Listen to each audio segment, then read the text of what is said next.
जब वो हेलीकॉप्टर के माध्यम से चुनाव प्रचार में हवा में होते हैं तो पता चलता है जो सुरक्षा उनको दी गई थी वो सुरक्षा कर्मी वापस चले गए हैं बिना सूचित किए हुए। तो उनके साथ कोई हादसा हो जाता तो इसके लिए जिम्मेवार कौन होते? चिमकी बुखार से मुजफ्फरपुर में बच्चे मर रहे थे, लेकिन वो बच्चों के स्वास्थ्य के संबंध में मुआयना नहीं कर रहे थे। भारत पाकिस्तान मैच का कितना स्कोर हुआ ये पूछ रहे थे। जब तेजस्वी जी स्वास्थ्य मंत्री थे तो वो रातों में निरीक्षण करते थे, डॉक्टरों की स्थिति को जानते थे, मरीजों की स्थिति को जानते थे, दवाई उपलब्ध है कि नहीं है वो दवाई के संबंध में जानकारी प्राप्त करते थे।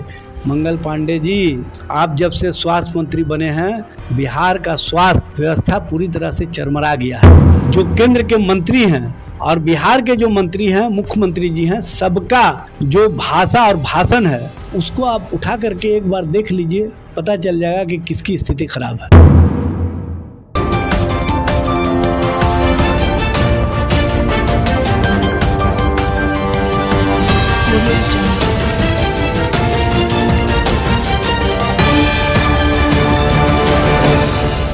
नमस्कार, आप देख रहे BMW न्यूज, आपके साथ मैं हूं रिया सुमन। राजद प्रवक्ता इजाज अहमद जी हमारे साथ बातचीत करने के लिए। बता दें आज पटना एयरपोर्ट पे मंगल पांडे ने एक बड़ा सवाल खड़ा किया है तेजस्वी यादव के रिपोर्ट पे। बता दें उन्होंने कहा है कि तेजस्वी यादव को पढ़ने की जरूरत है, उनकी मानसिकता है जो बिगड़ चुकी है। इजाज जी कैसे देखते हैं इस बयान को? देखिए, मंगल पांडे जी स्वास्थ्य मंत्री हैं और स्वास्थ्य व्यवस्था पर उनका ध्यान नहीं है। याद होगा आपको, जब 2020 के बाद 2022 तक वो स्वास्थ्य मंत्री थे तो चिमकी बुखार से मुजफ्फरपुर में बच्चे मर रहे थे।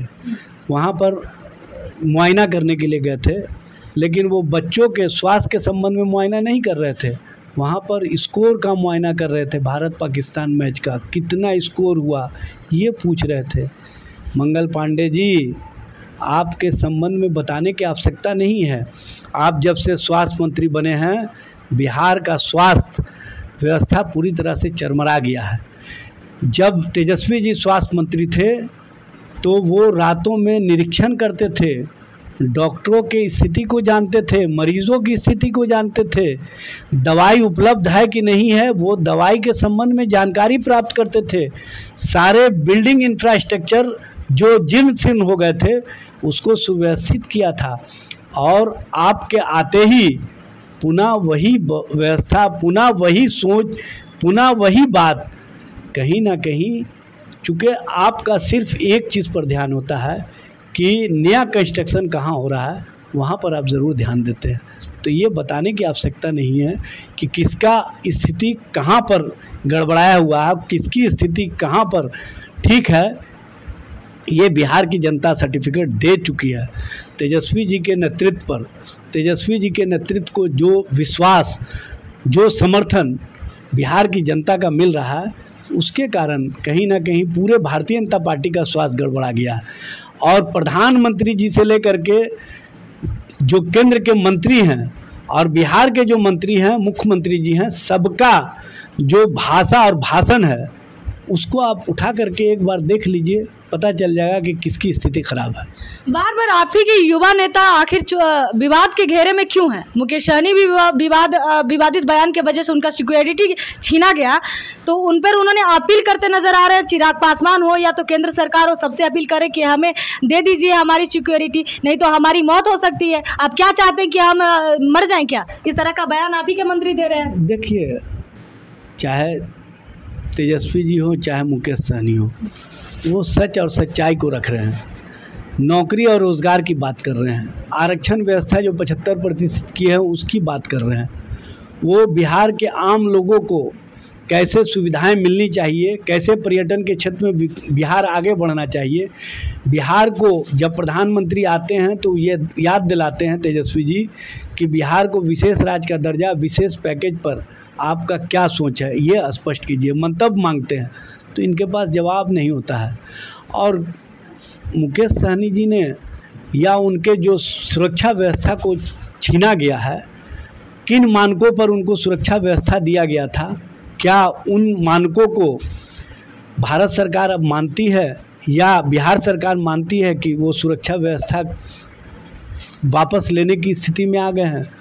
जब आप किसी को सुरक्षा व्यवस्था देते हैं तो उसको छीनने से पहले या उसको हटाने से पहले आप उस व्यक्ति को सूचित ज़रूर करते हैं और कम से कम 48 घंटे का समय लेते हैं या समय देना चाहिए कि आपका सुरक्षा व्यवस्था वापस लिया जा रहा है। जब वो हेलीकॉप्टर के माध्यम से चुनाव प्रचार में हवा में होते हैं, जब वो अपने गंतव्य स्थान तक पहुंचते हैं तो पता चलता है जो सुरक्षा उनको दी गई थी वो सुरक्षा कर्मी वापस चले गए हैं बिना सूचित किए हुए। तो उनके साथ कोई हादसा हो जाता तो इसके लिए जिम्मेवार कौन होते, ये स्पष्ट करना चाहिए भारत सरकार को, बिहार सरकार को। चूँकि आप सुरक्षा देने के समय जिन मानकों का उल्लेख करते हैं कि ये उस मानक पर पूरी तरह से फिट हुए तब उनको सुरक्षा व्यवस्था दिया गया, तो जब सुरक्षा व्यवस्था को आपने वापस लिया तो इस व्यवस्था के संबंध में भी आपको स्पष्ट करना चाहिए कि किन मानकों के आधार पर इनकी सुरक्षा वापस ली गई है। तो देखिए, हमारे साथ बातचीत कर रहे थे इजाज अहमद, जो साफ तरीके से कहा है कि भारत सरकार को एक बार सूचित करना चाहिए जब उनकी जाति और जनजाति, और दूसरी तरफ बता दें मुकेश सहनी की जो सुरक्षा कर्मी छीनी गई है उस पर उनको एक बार विचार करना चाहिए था और उन्हें 48 घंटे का मोहलत देना चाहिए था, तभी ये नीति सही होती और विचार सही होता। और इन्होंने तेजस्वी प्रसाद यादव को लेकर कहा है कि तेजस्वी जी को जनता चाहती है और जनता के बीच में बहुत जल्द आएंगे। फिलहाल तमाम खबरों के साथ बने रहे हमारे साथ। नमस्कार। तमसो मां ज्योतिर्गमय गुरुकुल शिक्षा मंदिर संस्थान के साथ बनाए अपना भविष्य। रेगुलर और प्रोफेशनल कोर्सेज, सेकेंडरी और senior secondary courses, law, teachers training courses, pharmacy and nursing के साथ पैरामेडिकल में डायरेक्ट एडमिशन पाए। वेबसाइट विजिट करें या दिए गए नंबर पर कॉल करें। हमारा पता है गुरुकुल शिक्षा मंदिर संस्थान, कल्याण चौक, DS कॉलेज रोड, कटिहार। हमारा वीडियो अगर आपको अच्छा लगा हो तो आप हमारे वीडियो को शेयर करें, लाइक करें, हमारे चैनल को सब्सक्राइब जरूर करें। धन्यवाद।